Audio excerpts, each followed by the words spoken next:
大家好，我係盧蘇。今日呢集咧係我將所有其他 video 咧停低晒，唔剪住，剪咗呢條先噶。因為今次真係超級新氣料啊！話說我哋一家人咧興高采烈喺過去呢個 weekend 咧去呢個新開嘅深圳前海華發冰雪世界度滑雪啊！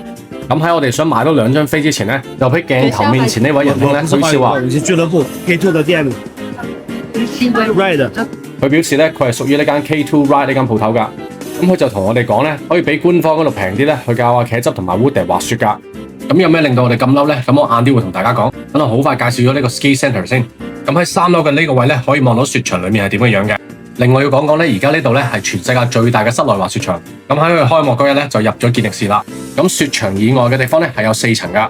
咁主要都係一啲食肆啊，同埋賣啲滑雪用品嘅地方，同埋有呢一間唯一一間按摩嘅。咁滑完雪攰攰地咧都可以喺度按一下。咁004中間呢一度咧有一間玩 VR 嘅鋪頭。咁我 Woody 同茄汁點會放過去啊？咁好彩都唔係超貴，圍起20零蚊一位。咁玩完之後，阿茄汁就話肚餓啦。咁我哋就最尾揀咗呢一間係做 Panay Hut。咁阿茄汁咧就揀咗呢個黑椒牛扒菌菇炒飯。咁我試過咧就話呢個非常之好味啦。佢直頭話下次再過嚟咧都要食翻呢個添啊。而阿 Woody 同埋阿茄汁媽咧就 share 呢個烤手槍雞髀菌菇炒飯。咁阿茄汁夾咗少少雞髀嚟試下咧，佢都話 OK 嘅，但係都係話佢個牛肉飯咧好味啲。咁呢度人均消費咧大概60零蚊到。好啦，食飽飽，而家去買多2張飛先。咁點解我哋淨係要買2張飛呢？等我哋下一集介紹住邊間酒店嘅時候呢，到時就會詳細解釋翻噶啦。進閘開始計時，然後刷卡出閘結束計時，超時或者是卡丟是額外收費哈。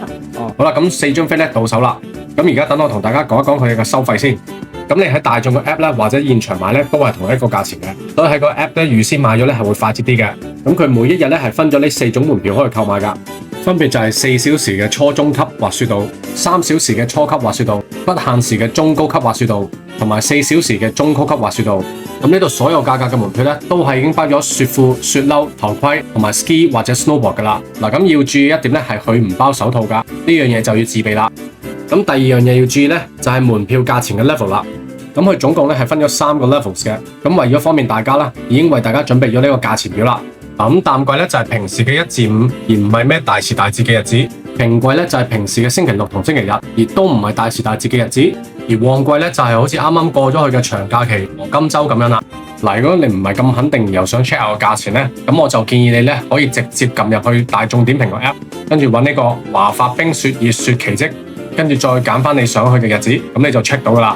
同埋咧大小咧係同價嘅。咁所以我哋啱啱買多呢2張票咧，就係要538乘2啦，因為我哋係買咗3個鐘嘅初中級滑雪道門票。好啦，咁嘟完卡入咗嚟之後咧，第一時間咧就可以過嚟租鞋同埋衫啦。咁呢度咧，你直接同佢講你個高度同埋個鞋嘅 size 就 OK 噶啦。咁對鞋咧，我就建議攞大半碼，因為咧咁樣會冇咁逼。之後就可以過嚟呢度免費咁開個 locker 去擺嘢。嗱，如果玩 snowboard 嘅話，攞埋塊板之後咧，就可以嚟到呢個位，拉好你啲拉鏈，咁就可以出去噶啦。嗱，咁佢呢度嘅初級道咧係分咗 ski 同埋 snowboard 噶。咁我哋出咗嚟之後，直行向左手邊咧，即係鏡頭面前呢個方向咧，就去 snowboard 嗰度噶啦。咁入嚟呢個位咧就係初級區嘅山腳啦。咁啊 Woody 同茄汁孭住呢啲烏龜咧，咁我哋就喺場外度租噶。咁一 set 咧係40蚊。咁我睇翻張飛咧，我哋入場時間咧係下午5點35分。咁我哋係有3個鐘可以喺度玩噶。另外每張飛咧，其實佢都會俾多30分鐘你換衫。咁變相咧，其實你買3個鐘咧係有3個半鐘頭，但係你就一定要喺3個半鐘頭內咧出到場。如果唔係咧，就以每半小時咁樣罰錢。好啦，咁係時候講翻出邊請嗰個教練單嘢啦。咁其實咧，我係當日 before noon 之前咧，我就 confirm 咗佢咧，要請一位粵語嘅教練教阿茄汁同 Woody 2個鐘。咁個價錢係15蚊㗎。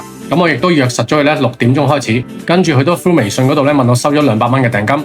咁我喺5點29分嘅時候咧已經到咗門口㗎啦。佢收到我信息，見到我話快到嘅時候咧，佢就打電話俾我，就同我講話個教練咧未 ready， 仲上緊堂，話要7點鐘先上到，就叫我同啲小朋友咧喺裏面玩住雪先。教練一搞掂咧就會落嚟揾我哋。咁我就同佢講吓，我哋已經入咗場開始計時㗎咯。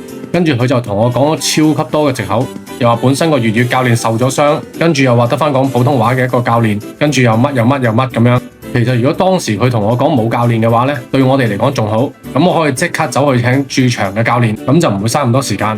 跟住去到7點02分咧，都仲未揾到我教練，一路就喺度等，跟住直至到7點18分咧，突然之間收到微信嘅退款，嗰刻我都深知情況不妙噶啦。咁跟住我就 found out 到咧，佢就話又話教唔到啦，佢跟住就叫我直接揾官方嘅嚟教。我心諗你唔早啲講，我哋就係咁樣喺裏面凍足超過個半鐘，又嘥晒啲時間，真係谷鬼氣啊！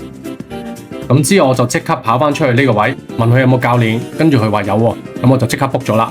咁價錢可以參考翻呢度。咁前後都唔夠15分鐘，個教練已經同我一齊入咗場，揾到佢哋開始上堂啦。咁教曉咗我哋啲基本知識之後呢，我哋就搭呢個 conveyor belt 上山啦。如果你中意呢類型嘅片嘅話，記得 hit 個 like 同埋 subscribe 啊！